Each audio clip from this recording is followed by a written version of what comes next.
As a native nutmegger from Norwalk, Connecticut, as a longtime resident of the state in my professional career here, as a professor at the University of Connecticut from 1977 to 1999, as one who has litigated major cases against the state of Connecticut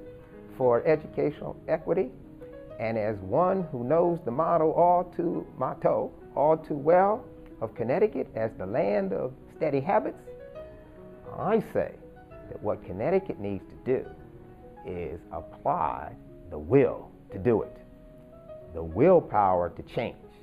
It took a lawsuit called Sheff versus O'Neill in order to change the arrangement of students, primarily in the Hartford area, but also applies to other areas of the state,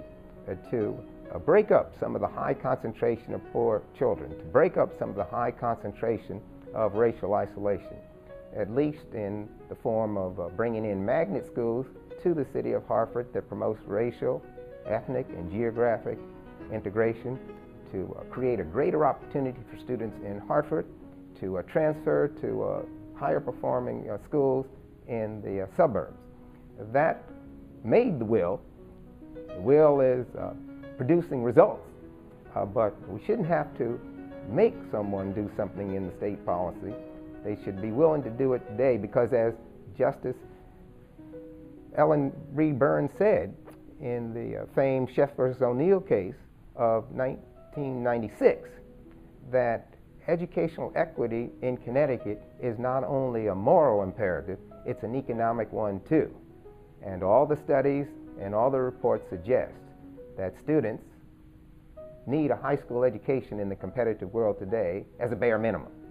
And they need higher degrees through either community college associate degrees or four-year college degrees. And indeed, they even need further in terms of higher specification and training, because the everyday workday jobs of yesterday will no longer be available tomorrow in a highly competitive global arena, in a highly technological arena. And so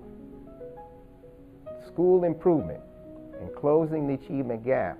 is not only a moral imperative, it's an economic one. One would even suggest it's even a national security one, because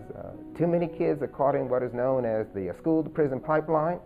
because when a child can't read in the 4th grade, the child is likely to fail by the 7th or 8th grade and likely to drop out. The single statistical fact